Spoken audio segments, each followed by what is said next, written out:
in-depth, investigative. This is KXAN News Today. Austin's plan to build up to 3 homes on one residential lot is being put into action. Development applications for the city's recently approved home initiative open up today. Good morning, I'm Tom Miller. Good morning, I'm Sally Hernandez. Local home builders and architect groups say they are eagerly waiting for that change. A roundtable discussion hosted by the American Institute of Architects Austin chapter drew about 150 members last week. It usually has around a dozen people show up to these. Now, the home initiative was the main focus of it. What this says to me is that there is demand for this type of missing middle housing that the architects are ready to step up and provide. These changes are the first round of changes under the home initiative. Round 2 are expected to come in just the next few months. 2 could include reducing minimum lot size requirements. First warning weather with meteorologist Kristen Curry.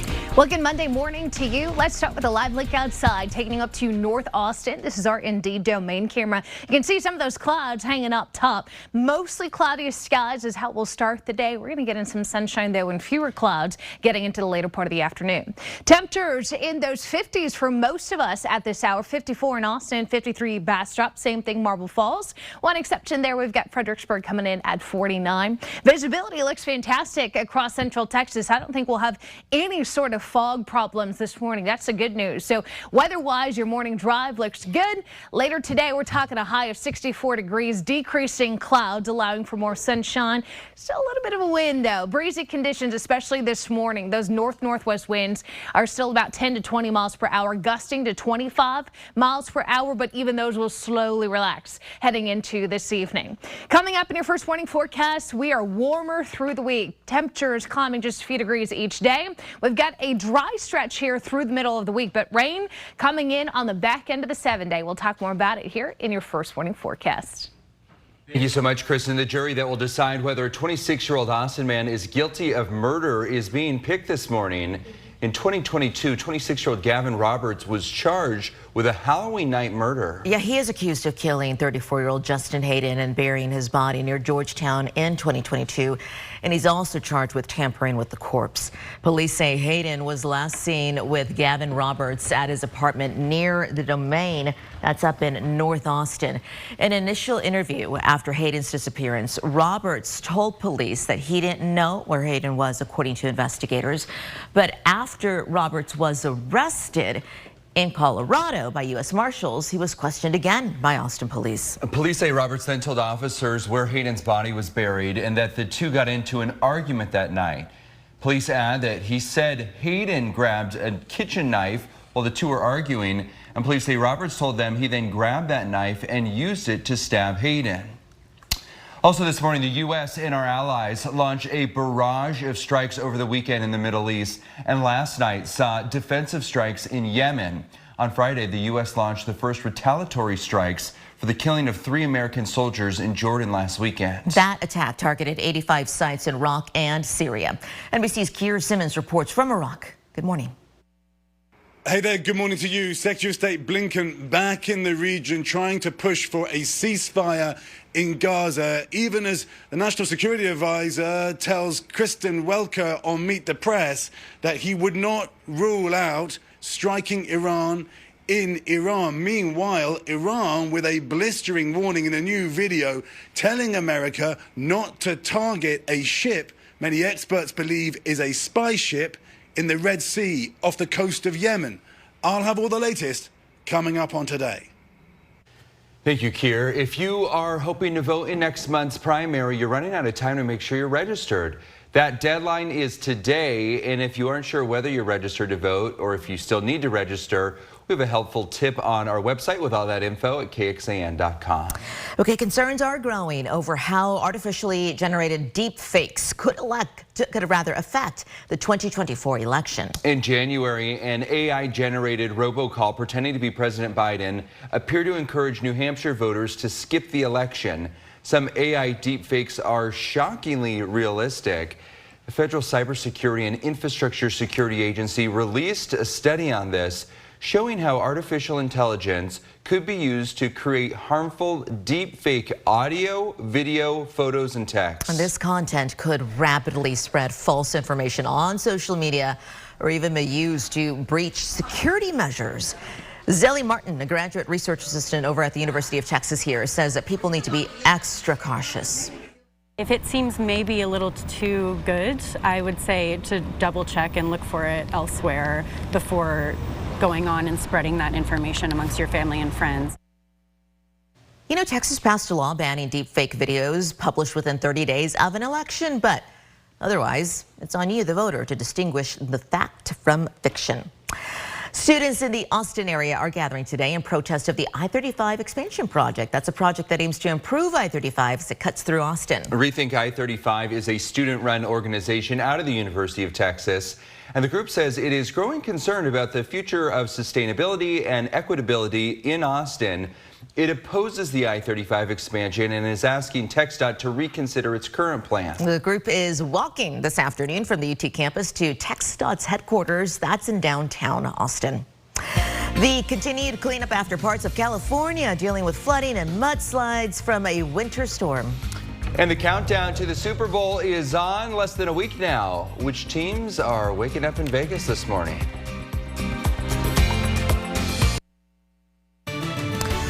Good morning. On this Monday, a live look from our camera over on the Indeed building in downtown. Oh, that's actually Domain Austin, I should say.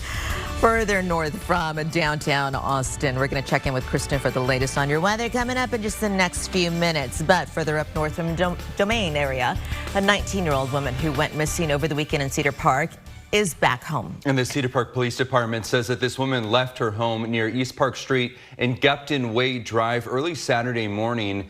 She could have been suffering from a medical emergency, what her family says. Police tell us they talked with the woman's mother, who said she made contact with her and she is safe. Good news there. Multiple people are waking up in the hospital this morning after a 4-vehicle crash happened in North Austin. This was last night, and it happened at the intersection of East Howard Lane and Harris Branch Parkway a little bit before 6 o'clock in the evening. Austin Travis County EMS says a total of 10 people were involved, with 6 of them being taken to the hospital. No one was killed in the multi-vehicle crash, but everyone who was taken to the hospital did have potentially serious injuries. An Austin nonprofit is taking to the streets how the founder is using his own experiences to raise awareness about homelessness. Border enforcement and aid for Israel, Ukraine, and other allies. A look at the new $118 billion bipartisan package from senators. Couple of impressive wins for the Longhorns, one on the road Thursday and then at home against a top 5 opponent. I've got it for you coming up.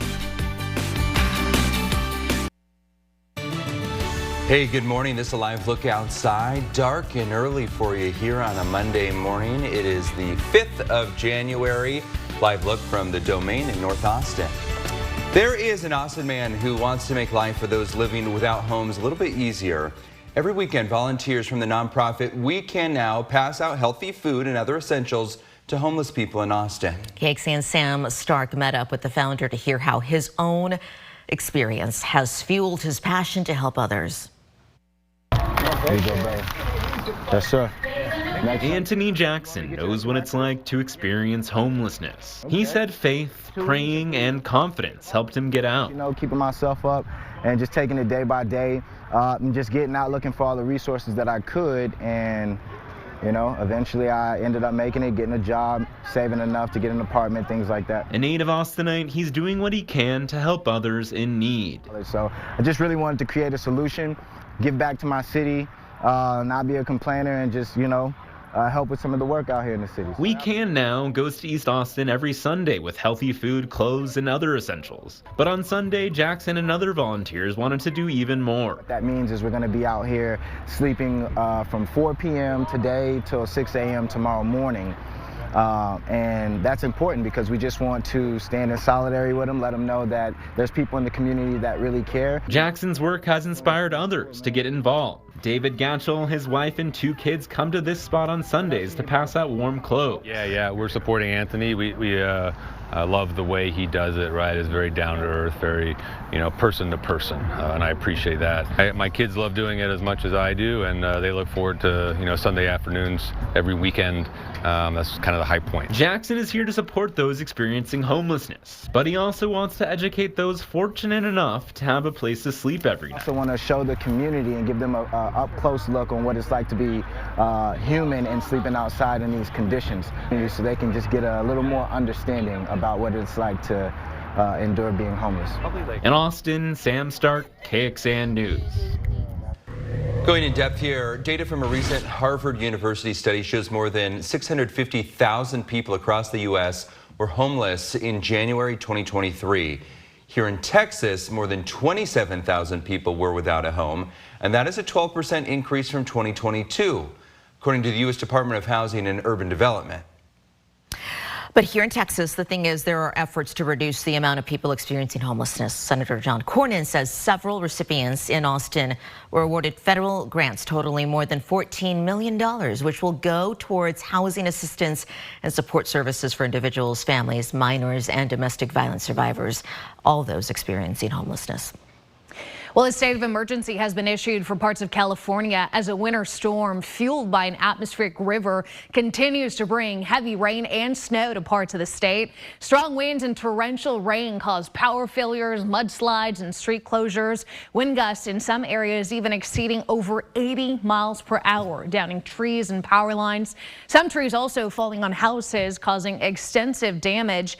Heavy wet snow and continued rainfall is expected to continue today in parts of Southern California. We still have winter storm warnings up. We still have flash flood warnings up. They had several swiftwater rescues being done in the LA area yesterday. You can see even up north in the Bay Area. Unfortunately, this storm definitely leaving its mark. What a storm. And I know oftentimes these storms come from California, eventually make their way to Texas, but not always. Is this one of those? No, this is not one of those. Okay. Yeah, so this is going to be kind of going north of us, and we'll get a little cloud cover here and there, but we're going to miss out on the majority of that rain and snow. Let me show you what we do have in store today, because at this point the storm and really the weather focus is out west. You can see the snow in the kind of white and purpley colors there over the Sierra Nevadas, and then the rain in green. LA just getting pounded. That's the flash flood warning that you see in that blue polygon here. Storm system itself, the center, is a little further up towards the north, but way over here locally we actually have some pretty quiet weather. We've got a little cloud cover up top, nothing down beneath. By that I'm meaning fog is not an issue for us. Our temperatures are nice and mild too. In fact, they're much warmer than where we should be. We should be about 10 degrees cooler this time of year, not be waking up to the 50s, but who are we to complain about that, right? The one little hiccup today will be the winds. The winds yesterday were bad, right? They're not quite as strong at the moment, but they're still noticeable. We still have wind gusts 20 to 30 miles per hour, 29 mile per hour wind gusts right now in Cameron, closer to 23 mile per hour wind gusts being reported in Austin. So that's going to be the thing. I think what will be most noticeable walking out the door is it's still breezy. Temperatures go from the 50s this morning to the 60s this afternoon, and decreasing clouds expected from start to finish. As far as the high temperatures go, area 1, not a whole lot of range. Everybody's sitting comfortably in those low to mid 60s, which is pretty seasonable. And even the winds will get better. It'll be a slow transition into lighter winds, as we're still expected those wind gusts to be about 20 to 25 miles per hour through 9 a.m. But look at the lighter winds we've got by this evening, maybe 5 to 10 miles per hour. Still out in the north, and that is a little bit of a cooling wind for us, but those wind speeds will come down in a very big way by the time we reach sunset. Rain chance is not something we're worried about here for the next few days. Not until Thursday and really into the weekend do we see the rain chances slowly start to climb. It looks a little more impressive looking at the rain chances than looking at the potential totals here. Meaning, yes, it's possible we get some showers in here Thursday, Friday, Saturday, and Sunday, but they're trending pretty light, because within the 4 days of rain chances we've got in the 7-day forecast, we're maybe looking at a ½ an inch out in our eastern counties. So not a heavy rain event, but enough to put in the forecast that we'll probably be looking at some showers as we transition into the weekend. 7-day forecast, I've got us in the mid 60s today, upper 60s tomorrow. We hit a string of 70s beginning Wednesday, taking those all the way into the weekend. And then here's those low rain chances, starting low at 10% on Thursday. 20% Friday, growing to 40% to 50% this weekend, but still emphasizing that right now that looks to be mainly light rain. Overnight lows way above freezing. We are out of that freezing territory and talking 40s and 50s for this week. We'll let you know as we get closer to the end of this week what those rain chances will look like once we get there. This is KXAN Sports, brought to you by Thomas J. Henry. Good morning to you. Texas women with a big stretch of games on Thursday. The win in Waco, and then on Sunday afternoon, number 2 Kansas State visiting Moody. 3 weeks ago, Longhorns lost in Manhattan, and Texas welcoming in so many of the former players for Alumni Weekend, and then a rough and tumble game with the Wildcats. That inbounds play so good for Texas. First Deanna Gaston, and then Taylor Jones with the left. Longhorns up by 10 early in the second. Jacqueline Mwenentanda only played 14 minutes, but 3 of her 7 right there. Horns up by 12. Second half, they extend it. Aaliyah Moore with the double-double. That bucket right there gives Texas a 16-point lead. And well, look at Madison Booker doing her thing. She had 20 points in 37 minutes, the jumper there. And then Booker here gets redirected, still makes it. K-State cut it to 7, but that's the difference. Longhorns end up winning it 54-47, the score there, when Taylor Jones, 13 points, 8 rebounds, gives Texas a little breathing room. 20th win of the season for the Horns, and what a 4-day stretch it was. You ought to be confident after this week. They just, they went into Waco and played really well. I thought we played better, quite frankly, Thursday than we did today, and they're good enough. And I tell them that all the time, but we've got to keep getting better and keep working. I think they have a chance. What's a chance? I think we can be pretty good down the stretch, and that's why I got to get Gaston healthy. Got to get Madison healthy, and I got to get Amo healthy, and that this next week probably couldn't come at a better time for us. I think Coach has really challenged us every day to prove that we are tough and that we still have a chance with Rory going down, and I think that the team has answered. I'm really proud of my teammates. I think we work hard every day in practice. I think we've been put in situations where we've had to figure it out, like at the end of the game today. But I'm really proud. We've made a lot of strides, but we're not done yet. After Baylor, cool, pat on the back. Next one. After this one, pat on the back. There's so many more games ahead, and we have a lot more goals. Well, 8 more conference games to go. They'll get no midweek games, so a little bit of a break, and then they'll get back at it in Fort Worth against TCU on Saturday. Back to you.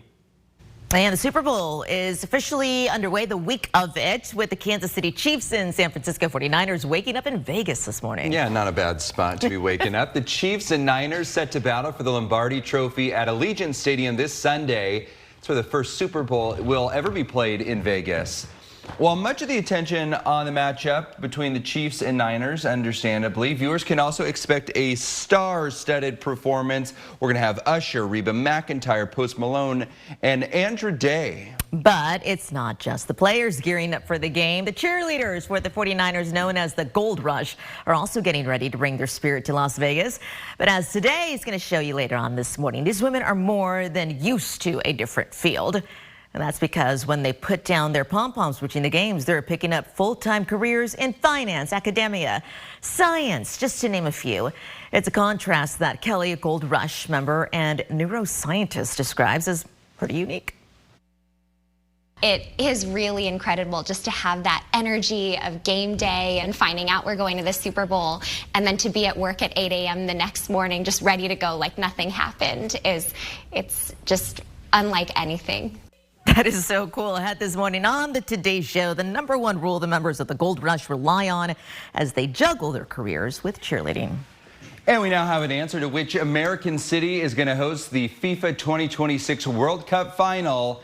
After months of rumors and speculation, it is not Dallas, it is not Arlington, it is New Jersey's MetLife Stadium. Although Texans may be disappointed to hear the Lone Star State is not going to be hosting the final after all, there's still several matches planned to take place here in Texas, more than several. Arlington will play host to 5 group stage matches, as well as 3 knockout matches and a semifinal. Houston's also going to host 5 group stage matches, as well as 2 knockout matches. For those listening on the KXAN Today podcast, thanks for being with us. Here's what we're tracking at 5. Students in Austin worried about the future of their city, how they plan to oppose one of the latest projects set to take place in Austin.